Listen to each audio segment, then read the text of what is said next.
Hey Ringside crew, welcome to the internationally known Dudes at Ringside podcast. And now here's your host, Joe, Panther the Third. Hello there, wrestling fans. Welcome to another episode of the internationally known Dudes at Ringside podcast. I'm Joe Panther the Third. And man, today I have an individual that works with the promotion TNT, and they're doing a lot. So introduce yourself to my internationally known audience. Well, most people might know me as the Queen of Queens Visge. However, 2024 is bringing a different aspect to the character now, which is going to be the personality of the year, Visge. So we're excited to see how 2024 and onwards goes. Awesome. So who trained you? So it kind of, mainly when I first started, a guy called Styx in the UK, the House of Pain, Styx. In Nottingham, and then throughout the career it's kind of been all over the place. So I've worked with Joseph Connors, Gabriel Kids, Chris Ridgway up at Future Shark, and now Flash Morgan Webster at New Wave in the Midlands. So Awesome. So, like, what kind of advice did they give you? With all those people you said, like, what kind of advice did they give you to like put into like your wrestling style that you consider you are right now? They've all kind of given me different aspects of who Visge is now and the way I wrestle. They've always, all of them, and even like Sam Bailey up at Future Shock as well when I've trained with him, a lot of them have given me like, wrestling's such a... You kind of take what you need to take at a certain point. So like they've given me great advice, but obviously it's subjective in a sense that you only need to take certain aspects and you see if it works for you. If it doesn't, you ditch it and then you take something else. But when I first started training with Styx, and he'll always be my first trainer, and I'm very grateful to him. His biggest lesson was always like, go and learn from as many people as possible, and that's kind of what I did. And I think that's why I've had so many like people train me throughout my career, because I think that's the biggest mistake I see sometimes, and I think that's the biggest mistake that I've seen as the years have gone on. Some trainers and some schools are very protective of their trainees and they want people just to stay with them, and then they get a little bit arsey if people decide to go off and learn from new people. And I think that's such a weird mentality to have. Like, wrestling is supposed to be this creative outlet where everything's all over the place in certain aspects of it, I suppose. And it's supposed to be like a variety show, so you need to go off and learn from as many people as possible to make that show a variety as much as possible. So yeah, that's like the best advice is always just to go and train with as many people as possible and take what you can get from them in a way that's going to help you. I like how you use the word variety show. Yeah, well, that's what it is, and I think that's kind of what helped me out in an aspect of it. I knew from the moment I started wrestling I wasn't going to be a traditional black tights, no knee pads wrestler. Like it wasn't for me. I'm not going to be this dominating like masculine character. Like, that's not me. I'm not going to fit into that bracket. So the variety aspect of it really helped, where I could do very openly queer drag and become Visge. So, is there like any wrestlers that like you've seen in the British scene or like in Scotland that you have not had a chance to like work with, and like you've seen on the scene and you're like been like, I think it's time for me to rough it up with them. Like, who would that be? Yeah, there's loads. Or even people that I have worked before, but so early on in either of our careers, that wrestling them again now would be so different.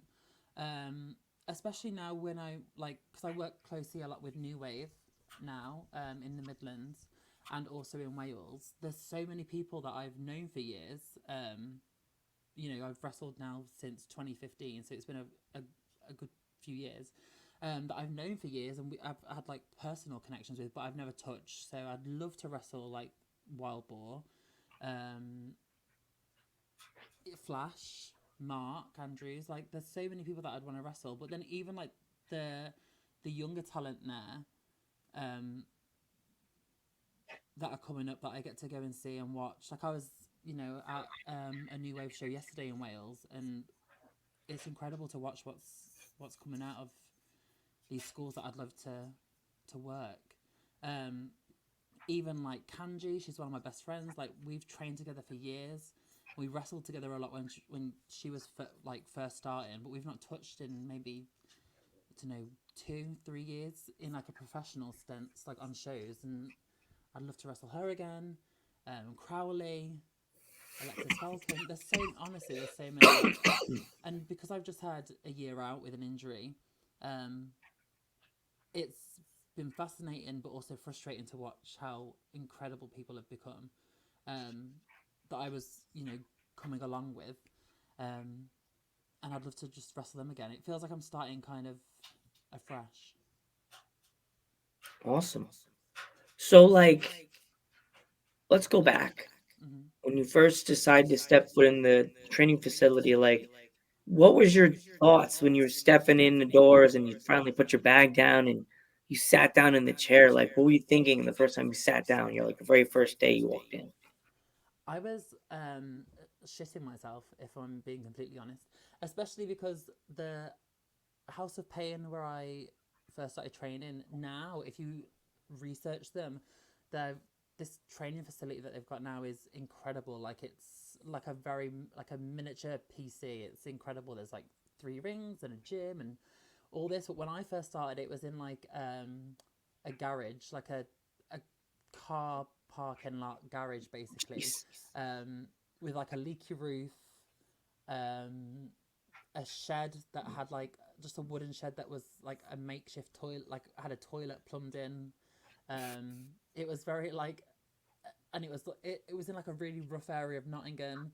Um, so walking down like this little alleyway to go up these like metal steps into like a dark, dingy dungeon is what he called it.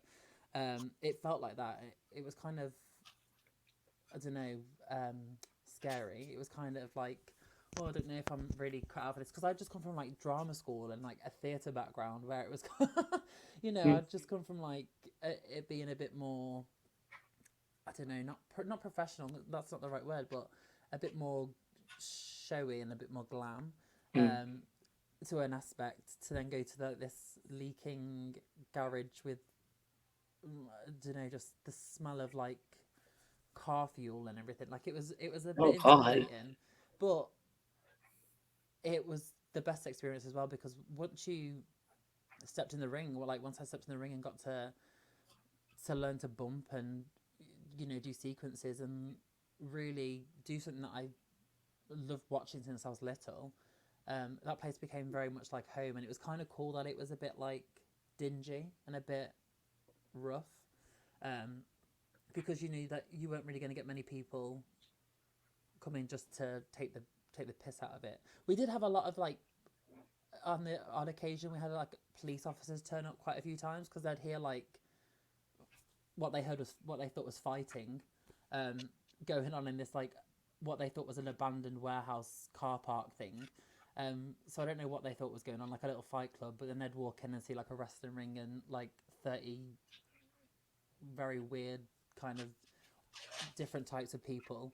And then they were like, "All right, okay, I will just leave you to it." Like, I would have been told the cops, grab a chair, yeah, just sit and watch. a Grab few a of them did grab just a water, yeah, a grab few a of them bag of did stick chips. You're around. good. A few of them did stick around to watch what we were doing, just out of fascination, I think. Either fascination or just like, oh god, these poor people. Like, You could, yeah, if you want to handcuff me and pretend like you're taking me away, like the Mountie scene in 1996, whatever, 91 SummerSlam, that's okay. yeah, like you can do what you want. Just take a bumper Arrest me, stick. officer. I'm bad. Um, but yeah, so it was intimidating, but it was fun. Um, it was definitely like it was a very good like character development um lesson. So, like, let's go a little further. Like, what was what was your energy like when you debuted on your first match, and what kind of music were you using? I was, I don't know, it was a mix. I was like incredibly nervous, obviously, because it's something that you've been training for a while, and like I was very, I don't know if luck is the right word, but like I first started training, I think it was like December, and then my debut match was in April, so it was only like 5 months, 4 or 5 months of training before I had my first like first match, which is not probably long enough really when you think about like because when I first started training, I had a lot of stories about people having like training for a year or a year and a half, and it was very rare that people kind of debuted after 6 months. Um, but I think I was quite lucky in the sense because I had a dance background and a theatre background since I was like 3 or 4. So like learning lines and learning choreo and like being physical and having a character that all kind of came easy and natural to me in a sense. It was just kind of learning like the psychology and the actual moves. Um, but yeah, so there's parts of me that was like nervous because obviously you're performing in front of people in barely any clothing, um, and hoping that it doesn't go wrong. But then part of me was excited because I was like, okay, this is just like theatre. It's like theatre, but half naked. Or, certain types of theatre, it's exactly like theatre. There's a lot of theatre that have no clothes on. And then music wise, I was using a RuPaul song. I was using Cover Girl by RuPaul. It's Oh always wow! been a, it's always Shout been out to something. Rue. Always. Shout out to RuPaul. Always. And even now, if I, it's very rare that I do, but if I go back and wrestle Four Sticks, um, he always makes me use that first song that I ever used because it was a good song. It had a good like entrance and a good build because it was a remix version of Cover Girl, and it had like there was like applause at the beginning where people could clap along, and it is a good song. Honestly, maybe I'd still use it one day. But he refuses to let me use anything else because he loves that song so much. Um, so yeah, I hear it occasionally now. That's cool that like that you have that first entrance and your entrance has the cool RuPaul clapper on because I've been watching the UK wrestling scene and the fans when there's certain songs they just pop. They Yeah, I just mean, like I think that's the other thing. Like, there's so much. I made a joke yesterday actually at the show I was at. There's so much like scouting for girls or Yumi at Six. There's so many like which are great songs and they're great bands, but there's so many songs that are like pop punk or hard like rock music that when you do have something different, people remember it. So like I had RuPaul to begin with, then I had when I worked for Defiant, they gave me Nefix, which I've used since basically until this new aspect of the character that I'm using now. Um, but then like I think with British wrestling as well, like we have such like cheesy British pop songs from like the 90s that people can use, like the Venga Bus or like not YMCA, but those kind of levels of songs that people just sing and dance along with. So Backstreet Boys, that's always a classic that people use over here. which Backstreet Boys. There's a lot of good Backstreet Boys songs out there. Yeah. Even though the heavy metal side of me is going like the cat, like that white and black cat with the meme that's like, huh, huh, like high school me with my emo hair, even though I'm bald now, coming around the corner and looking at me going, huh, Hey, I huh. love it. I love the heavy metal side of it, and I love the pop punk versions of all the songs. But once you've been to a few hundred wrestling shows, I think you've heard the category of like the whole catalogue of Yumi at Six. So hearing some RuPaul is a nice change every now and again. Yeah. So, have you ever thought of like wrestling in like different countries? And if you have, what countries would you like to wrestle in that you have not been to yet? Um, I I mean, I've wrestled mostly predominantly in the UK, and Ireland as well. Um, I've not really wrestled like Europe or America or Canada or Australia. I've not been that fortunate, so I'd love to wrestle everywhere. Really, I'd love to. I think everyone's goal is to wrestle in Japan at least once. I'd love to wrestle in Mexico. I think, especially with the Exoticos in Mexico, I think that would be such an interesting um, element to watch because obviously, like, there's aspects of the Visage character that are influenced by the Exoticos. So I'd love to go over to Mexico and wrestle, and especially just watch the Exoticos. Um, I think America's always a place that everyone wants to go and wrestle in. It's not the birthplace of wrestling, but it's definitely the country where I wrestling think is it's probably the biggest. independent scene. Like it really, not saying it's the birthplace, but like the independent wrestling scene in America has been watched by people that I never thought, and I've told them about some of the places here, and they're like, "Oh, I watched them with that stuff on Fight," and I'm like, "You watch PPW? I gotta tell Paul, he's being watched in the UK." Yeah, Like, but yeah, I that's a also good place to think go. America's also the home of the three biggest wrestling companies in the world. Do you know, like, so to get out there and wrestle on the independent scene and get noticed by the American fans, I think that's kind of when people's careers change. Because obviously, like, we have a very loyal and incredible fan base over in the UK, and British wrestling went through such a massive peak just before COVID, and I think it's going to get there again soon. But we're only a very small set of countries. Do you know? Like, it's not. There's only so many people that can live here. Um, so I think America would be. I think once people start going to America and they get noticed by American fans, I think that's kind of when their career trajectory kind of changes quite quickly. Mm. So, like, when you go to these shows, what is like your normal schedule like? Do you pack your lunches? I mean, dinner slash lunches before you go, or do you just are you like go on the whim and you're like, okay, I'm gonna buy lunch and dinner wherever I find something? Uh, I should be more prepared, but I'm just not. Just in general, in my entire life, like I'm a. I would love to be more prepared, and I'd love to, you know, save money by meal prepping, but I'm just not that kind of person, like, at all.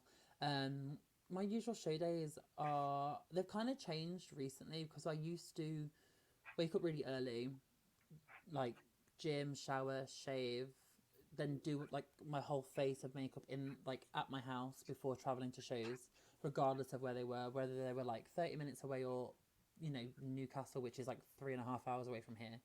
But then that will kind of limit my day. Um, just because certain places like a few years ago. Well, when was it? Yeah, it was like 3 or 4, 4 or 5 years ago. Um, I got like beat up, like hate crime, like beat up in the streets for wearing makeup. So it kind of knocked my confidence in it a little bit. So if I did makeup at home before shows, I just wouldn't stop on the road. I would just get straight to the show and just go from there. Um, and then wrestle, get the show, like the show would be over, then I'd take the makeup off, and then I'd eat at the end of the day, which is obviously ridiculous, not really eating very much.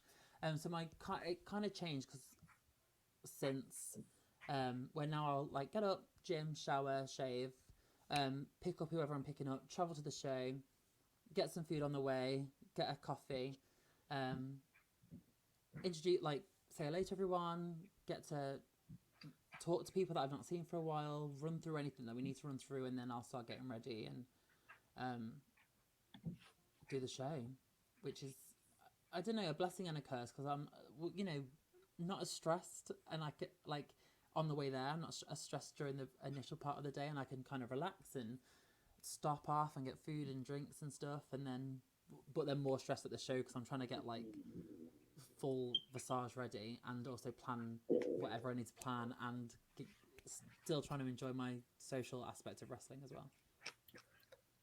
All right. So, if my fans want to follow you on social media, how can they find you? So it's Visage Wrestler on everything. So that's Instagram, Twitter. I'm not calling it X because I'm too old.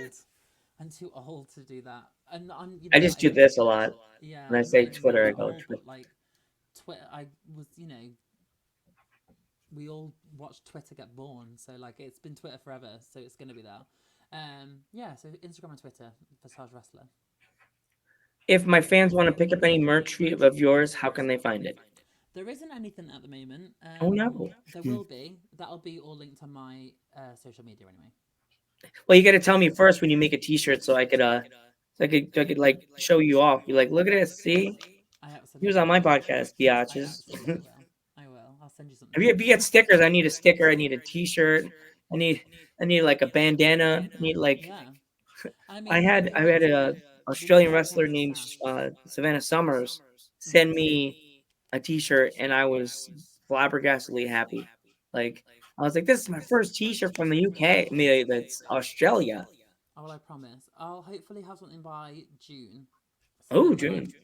in in the States in June, I'll make sure you'll get it. Yay. Well, thank you so much for coming on the podcast finally. I really appreciate it. I'm so happy you came on to help share your story and give people more of a awesome insight of what you do. And I'm Joe Panther the Third, I'm Visage. and we will catch you in the next one. Have a good day or have a good night, everybody.